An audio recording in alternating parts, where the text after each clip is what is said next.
안녕하세요. 붕어낚시꾼 물가에선 나무입니다.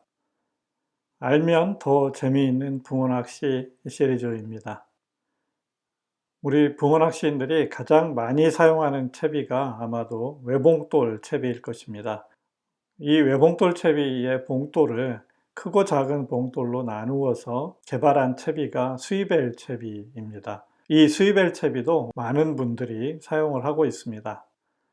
오늘은 외봉돌 채비와 스위벨 채비의 차이가 무엇인지 말씀을 드리려고 하는데요. 먼저 스위벨 채비라는 타이틀은 사실 특정 브랜드를 좀 연상시킬 수 있어서 분할 채비라고 부르도록 하겠습니다.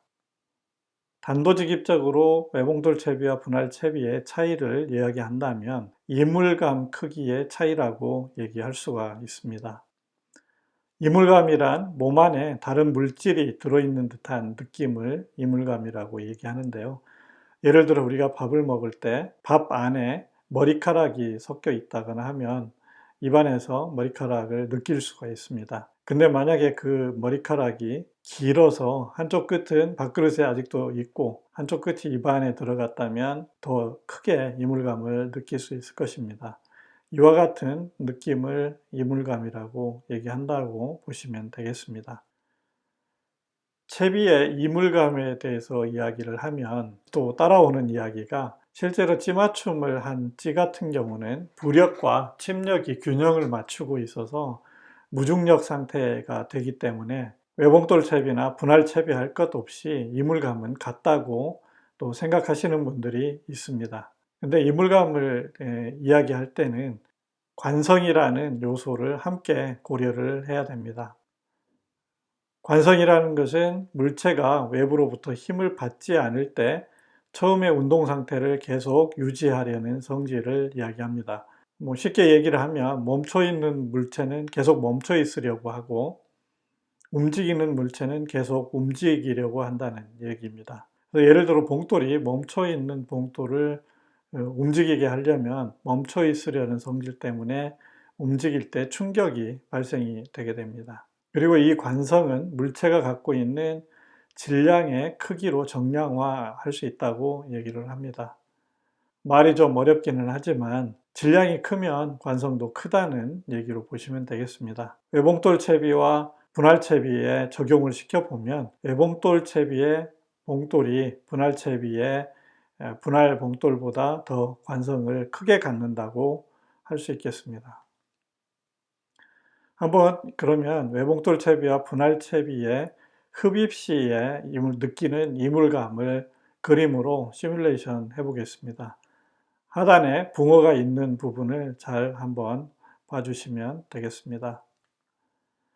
붕어가 미끼를 흡입을 하면 딸려올 때 충격량이 전달되는 것은 외봉돌 채비의 경우에는 아래 큰 봉돌이 되겠고요. 분할 봉돌 채비의 경우에는 아래에 있는 작은 분할 봉돌입니다. 그래서 붕어가 느끼는 충격량, 즉 흡입 시의 이물감은 결국 외봉돌 채비가 더 크다고 이야기할 수 있겠습니다. 이제 이렇게 흡입을 하고 나서 이물감이 크게 느껴져서 뱉을 수도 있고 계속 입에 물고 있을 수도 있습니다. 입에 물고 붕어가 몸을 들거나 이동을 할 때 느껴지는 이동 시의 이물감은 이제 찌와 봉돌의 부력과 침력이 균형을 이루고 있기 때문에 찌의 탑이 물 위로 올라오는 만큼의 부력 상쇄분, 무게만 붕어가 감당을 하면 됩니다. 그래서 그 상태는 외봉돌 채비나 분할 채비나 같다고 얘기할 수 있겠습니다. 그래서 이동 시의 이물감은 차이가 없다고 보는 것이 맞을 것 같습니다. 결론적으로 외봉돌과 분할 봉돌 채비는 흡입 시의 이물감이 가장 큰 차이라고 얘기할 수가 있겠습니다.